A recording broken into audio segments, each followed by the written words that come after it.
Good evening. Diplomats maintain the key role in maintaining international relations.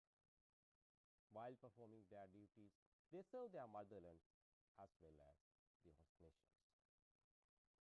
By doing so, they become friends of the host nation and its people.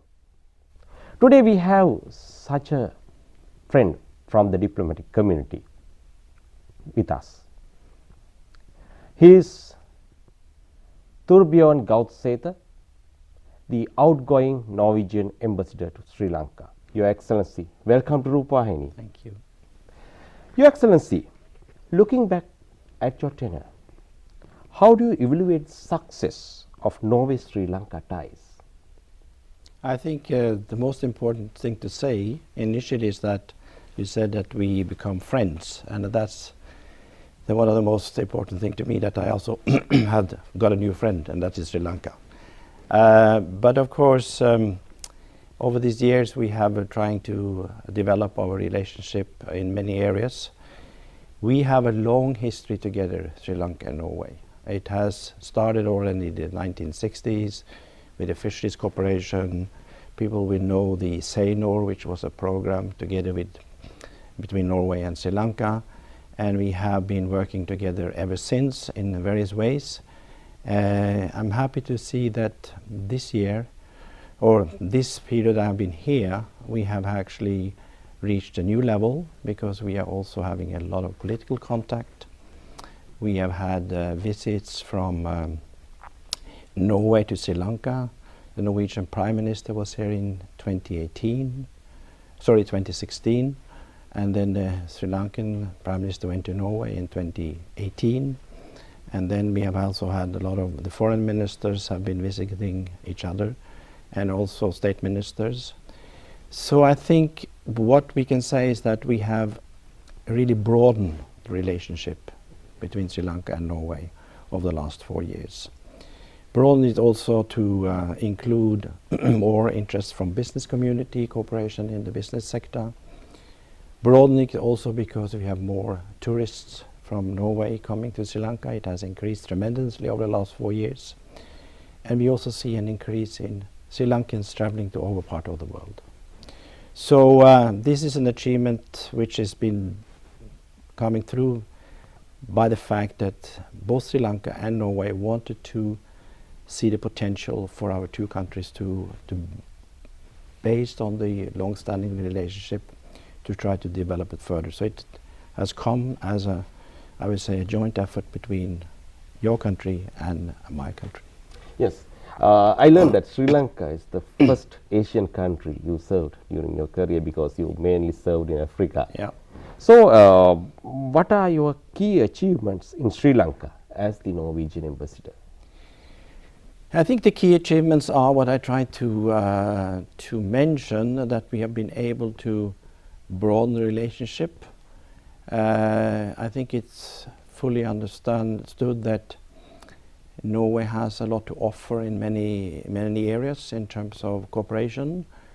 I think also we have achieved the fact that Sri Lanka has become on the map in Norway again.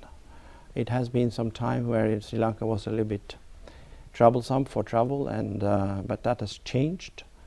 And the fact that we very often now receive a lot of requests from Norwegian people who wants to travel to Sri Lanka and get some more information, and we see more ads in the Norwegian newspapers about the potential of being a tourist and see the beautiful Sri Lanka. So I think what we have achieved, my ambition was, when I came here 4 years ago, was to try to see how we could broaden this relationship. And I think the embassy, the embassy staff and myself have been working very hard on that. So better understanding of Sri Lanka in Norway, and hopefully also a better understanding of Norway in Sri Lanka. Yes, you mentioned about the ups and downs. So, what are the Norway's priorities in Sri Lanka? No, first of all, I think we have to remember that both Sri Lanka and Norway, in a global setting, we are small countries. Although Sri Lanka has more people than Norway, we are still, compared to the global scenery, we are small countries. Small countries need to cooperate. We both need strong international organizations like the United Nations. We both need to stand together to deal with some of the issues that are sort of global nature, be it better use of the ocean resources, securing the safe trade routes. We cannot get our things understood by only acting bilaterally. We need to work together with other countries, and for that Sri Lanka and Norway has been working together in the United Nations for many years. We still do, and I hope that that relationship will grow, because we need that. And then of course we see the potential of more business coming in through certain sectors. So that is where I think we can make a contribution, is in, for instance, clean energy. Norway is a country which has almost 100% of its energy from clean energy. That's hydropower, but we are increasingly so using wind power and also solar power. So I think we have a lot of expertise that we could offer to Sri Lanka, and we have potential investors looking into this kind of business in Sri Lanka. So that is one area. And one which is very important is that we are both coastal nations. We are dependent on the sea, both for transport, for leisure, and for resources. So we have a lot to learn from each other when it comes to utilizing the ocean. So we have also embarked on how we can work together there. As you know, Norway has most of its, second to petroleum, the biggest exporting value from Norway comes from fisheries. We have developed the fish farming and also offshore and deep sea fishing, and I think that's an area where also Sri Lanka has a great potential, and we hope that we can see more investments from Norway, particularly in the fish farming, aquaculture.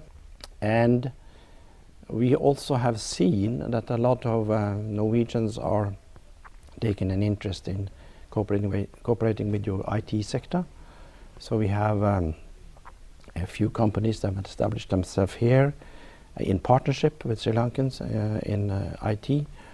So, and of course you are developing your ports. We have many ports in Norway.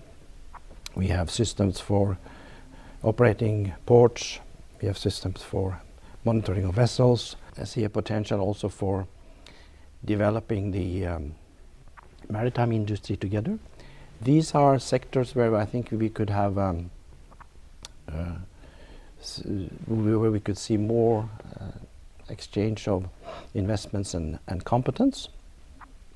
And of course we, as all other friends of Sri Lanka, we also like to see prosperous and peaceful development in Sri Lanka, and we hope that we can also sharing some experiences in that context, and so that we can see that what is the potential of Sri Lanka being fully realized. So I would say business cooperation, international cooperation in the United Nations, and of course see how we can also develop our bilateral relations is a priority. Now, how can Norway help Sri Lanka furthermore in fisheries and aquaculture sector? Because, you know, as you mentioned, we have cooperation in that sector for a long period, and Norway is a giant in that sector. I think because of this long history together, there is a great understanding in the research community of Sri Lanka and the research community of Norway that we can learn from each other. So we don't need to fully introduce to each other any longer. We are already friends in the fisheries sector. But of course things are moving fast, things are developing, and the fishing resources is not a constant. You need to understand how much resources you have in order to not to overutilize your resources, to make sure that the ocean resources are replenished. And that's why we also have established a cooperation in fisheries research, where Norwegian institutions work together with Sri Lankan institutions. And maybe the most significant things over the last few years has been the visit of the research vessel Dr. Fridtjof Nansen. That is a research vessel which is built and financed by Norway. It's operated under UN flag because they're supposed to call on any port in the world. But the financial backing and of course some of the scientific backing also is Norway's contribution. And last year they came here to do a survey in the Sri Lankan waters, and those results will be very useful for you when you're going to develop your fisheries policies and how you're going to regulate fisheries in the future. And it's obvious that not every coastal area of Sri Lanka has abundant resources. There are some places where our resources are going down, but in other areas there are reasonably well. To find out this is very important for you in order to see how you can develop your fisheries policies and also make best use of the fisheries resources. Secondly, we have, as you said, a lot of competence in the fisheries sector, and recently fish farming has become quite important in Norway. We are selling to many Asian countries, including Sri Lanka. That's the salmon, which you don't produce here. But you have other species which could be definitely also farmed. And we have seen some interest from Norwegian investors also investing in fish farming. And I hope that that also will come to start, because I think that could mean a lot in terms of multiplying the food security in this country. Yes, you came to a very good point. You mentioned about the research vessel, Dr. Fridtjof Nansen. So, could you elaborate more on that mission? Because as we learn, Sri Lanka had such a survey after 1970s, late 1970s. So it's very important to have such a survey in Sri Lankan coastal areas and sea areas. So could you elaborate more on that? As you said, this was something done many, many years ago. And of course, fisheries resources are not constant. You need to find out the developments over time, and to see whether the situation is different from what it used to be in the past. And that's why this research vessel came here for almost a month to see whether there have been any changes in the fishing resources of this country. There are changes that you should be aware of. The best one to answer those questions will of course be the NARA and those institutions, because they have the access to the detailed results. But there are changes in the fishing resources of Sri Lanka, and that's why good to understand where it is now and where can you find it. What it also discovered, unfortunately, is that there is a lot of plastic in the water. So you also have Sri Lanka, like many other countries, have a challenge in dealing with marine litter and plastic, because that could also, in the long run, actually deplete the fishing stocks very considerably. So in that sense, the research vessel did also look into those aspects, and also whether there are any new species that could be capitalized and used for commercial activities. Yes. Now, both countries endorse the blue economic concept. So, how can we enhance our relation in this field? I think it's first of all to work together internationally to put it on the global agenda, that the oceans actually is important to every country of the world. The ocean means that we have most of the future food resources might even come from the oceans. So we need to find out whether there is sufficient use of these resources, whether there are any new resources, and we need, most importantly, international regulations on how to use waters, because fish is not recognized in borders. Fish moves along with currents and temperature and everything. So then to have international standards on how we regulate fishing is of importance. And that's where Sri Lanka and Norway has a common interest. That is, and then secondly, there could be other fish resources in the oceans need to be developed sustainably. And that's where we also have a common interest, and we can learn from each other's experiences. And there could be also more resources under the on the seabed, which could be used for commercial activities. That is also important. And of course, in the future, I think that most international transport will be by ships, and then we need together find out how we can make shipping more cost efficient, more more consistent on using renewable energies and so on. And we have also see a potential of working together with Sri Lanka in maybe developing the shipping industry to be more energy efficient. Maybe we can use electricity, hydrogas instead of diesel and all this stuff. So blue economy means to us using the oceans more sustainably, and that is, I think, where the two countries have a common interest. Yes, you mentioned about the energy sector. Now, Norway is a giant in the global energy sector. How can Sri Lanka work with Norway in this field, in the energy sector?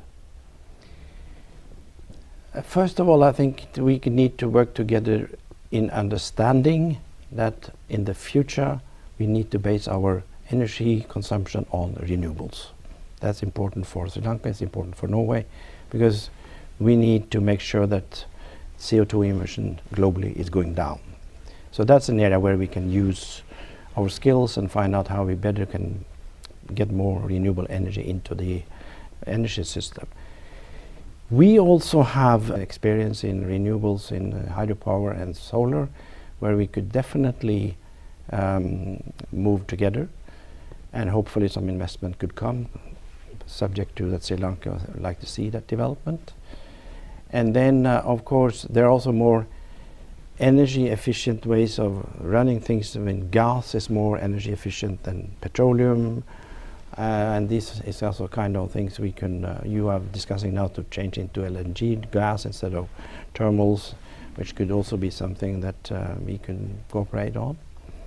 But basically all this is about sharing experiences, and also it is about opening up to the potential that exists. So it's very important that Sri Lanka and Norway look outside the borders and see whether there are any solutions that could be beneficial to my own country, to learn from it, and then how to take it in and use it in your own country, because it is only by being exposed to some of the international trends also in energy you can fully capitalize on the potential for more energy efficient and more climate friendly use in the future. Yes, Your Excellency, you mentioned about the green energy concept in Norway. Could you elaborate more on the current status of Norway so we can learn from? We are in a lucky situation in Norway because we have a lot of rivers. So we have most of our energy is actually coming from hydropower. So it's a renewable because it's coming as long as the rivers comes with water, we have energy. Sometimes we have a little bit of challenge there. But we see that we have a growing demand for energy in Norway, so we are now experimenting in wind energy, and we are also experimenting in solar energy. And we, of course, we are exporting also, you know, we are a petroleum and gas exporter. We send a lot of gas to the European market because it's more efficient to use gas than, for instance, coal. So in that sense, we are helping to get cheaper energy and more climate-friendly energy to the other countries.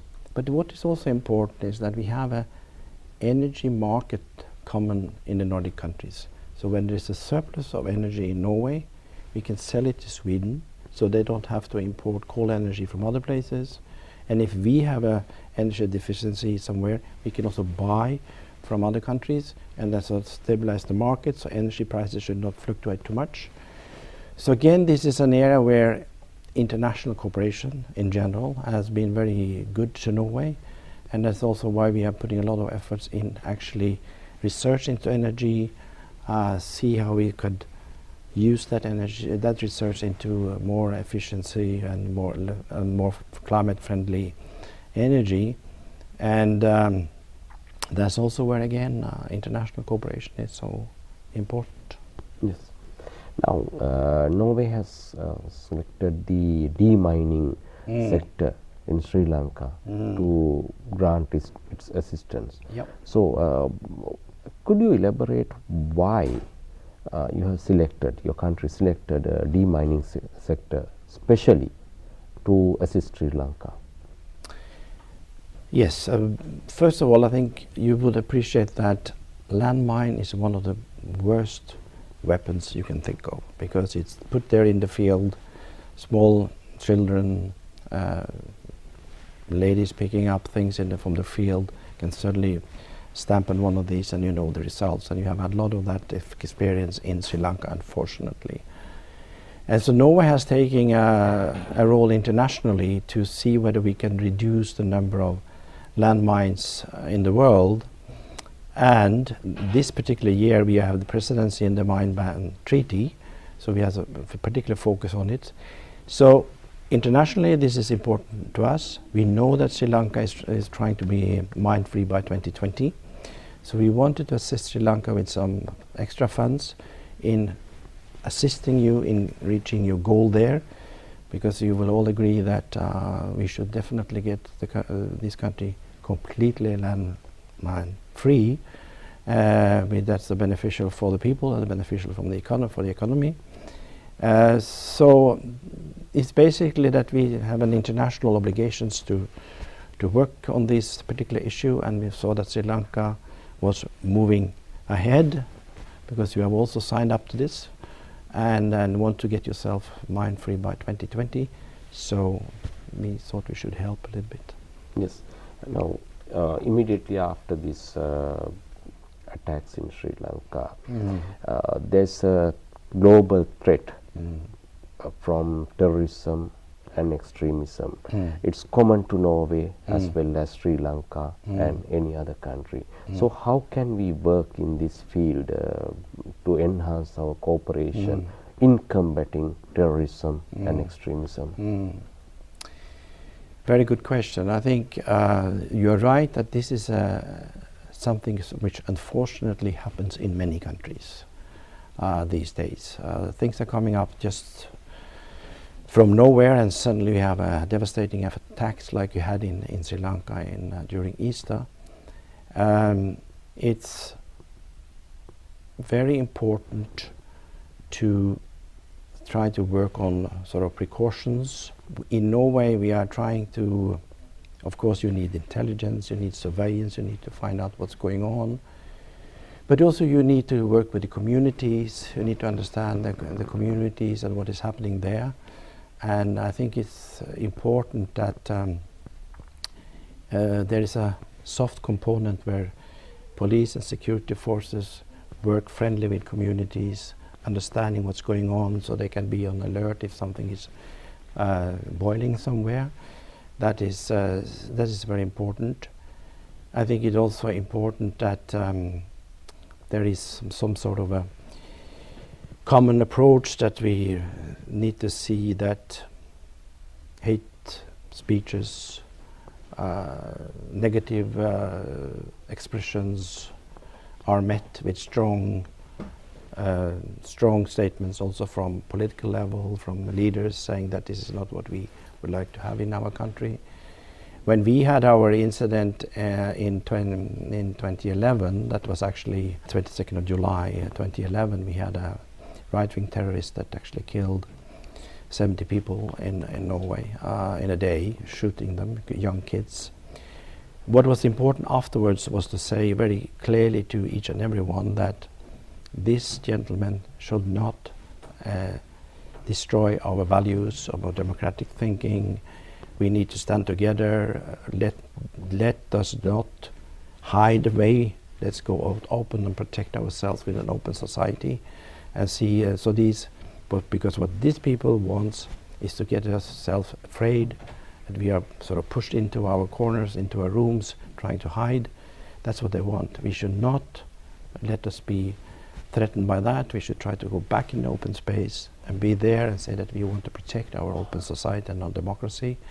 So that's where we I acknowledge that it's not always easy, because you also have to have a security component.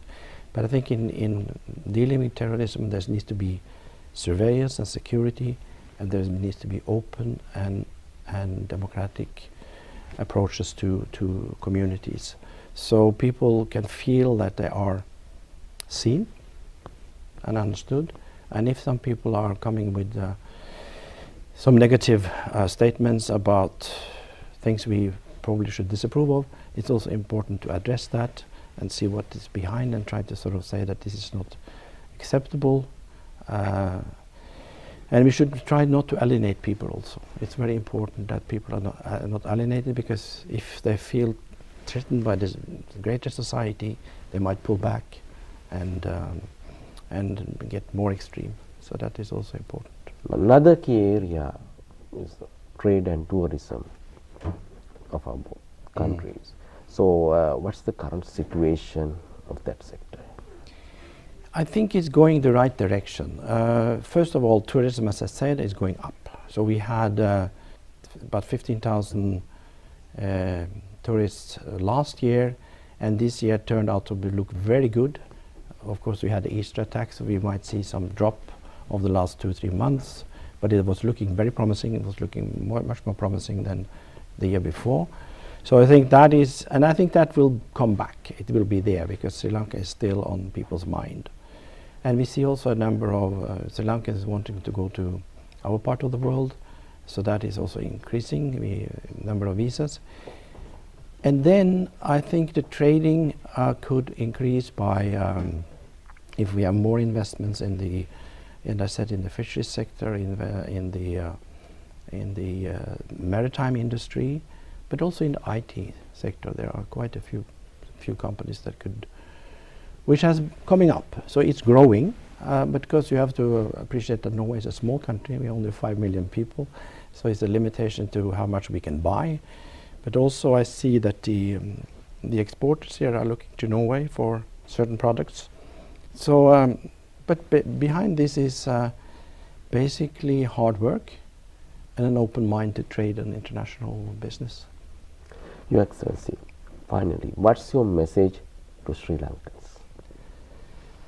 My message to Sri Lanka, I mean, this has been very good years, 4 years in Sri Lanka, so I would like to remember you as a very friendly and open society with a number of very nice places to visit and a number of very good discussions I had with Sri Lankans.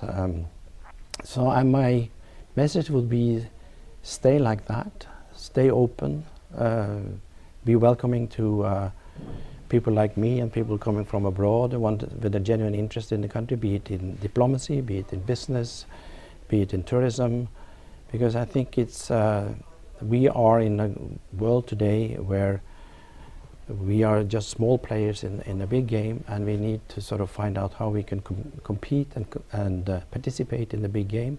And the best thing to do that is through open up your country to friends and investors and tourists, and see how we can together learn from each other and together also develop the two countries in a better way, which also could contribute to a better understanding globally. Your Excellency, thank you for being with us, and I would like to wish you all the best in your future activities on behalf of our viewers as well as Rupavahini Corporation. Good luck, Your Excellency. Thank you. Thank you very much.